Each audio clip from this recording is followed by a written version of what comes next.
Hello! Hi అండి. నేను first time palak paneer చేశానండి. నేను ఇంతవరకు ఒక్కసారి గూడా పాలక్ పన్నీర్ తినలేదండి మేమందరము. సో, నేను ఈరోజు ట్రై చేద్దాం అనేసి ట్రై చేశానండి. చాలా బాగా వచ్చింది. సో, మీలో ఎంతమందికి పాలక్ పన్నీర్ ఇష్టమో నాకు కామెంట్ సెక్షన్‌లో చెప్పడం మర్చిపోవద్దండి. సో, నేను పాలక్ పన్నీర్ మార్నింగే చేసేసానండి. ఎందుకంటే ఇక్కడ సమ్మర్ స్టార్ట్ అయిపోయింది కాబట్టి పిల్లల్ని ఈవినింగ్ ఇంగ పార్క్‌కి తీసుకుపోయి ప్లే చేపిచ్చాలి అంటే సో, డిన్నర్ రెడీగా ఉంటే బావుంటుందనేసి నేను మార్నింగే పాలక్ పన్నీర్ చేసేసి అండ్ అలాగే చపాతీ పిండిని గూడా కలిపి పెట్టేసానండి. సో, ఇంక నైట్ నేను డిన్నర్ టైమ్‌కి పాలక్ పన్నీర్‌ని కొద్దిగా వేడి చేసేసి చపాతీనైతే చేసేస్తున్నానండి. సో, ఇంతకుముందు ఈ హెక్స్‌క్లాడ్ పాన్‌లో చపాతీలు సరిగ్గా వచ్చేవి కాదండి. చాలా గట్టిగా వచ్చేవి. అండ్ ఇప్పుడు చూస్తున్నారు గదా! చాలా సాఫ్ట్‌గా వస్తున్నాయి. చాలా టైమ్స్ ట్రై చేస్తే నాకింత సాఫ్ట్‌గా వస్తున్నాయి.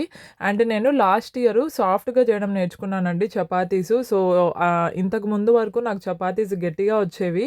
సో, చూస్తున్నారు గదా! ఎంత సాఫ్ట్‌గా నేర్చుకున్నానో. ఇంత సాఫ్ట్‌గా చపాతీస్ నేను చేశానంటే చాలా హ్యాపీగా అనిపిస్తుందండి.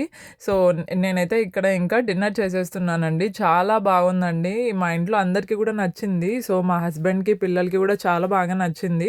సో, ఫస్ట్ టైమ్ చేసినా గూడా చాలా బాగా నచ్చింది. సో, ఇంక నుండి వీక్లీ వన్ టైమ్ డిన్నర్‌కి మా ఇంట్లో పాలక్ పన్నీర్ చేద్దాం అనేసి ఫిక్స్ అయిపోయానండి. పాలక్ పన్నీర్ హెల్తీ రెసిపీ కూడా కదా! సో, అందులో పిల్లలకి కూడా నచ్చింది కాబట్టి ఇంక కంపల్సరీ చేయడమే.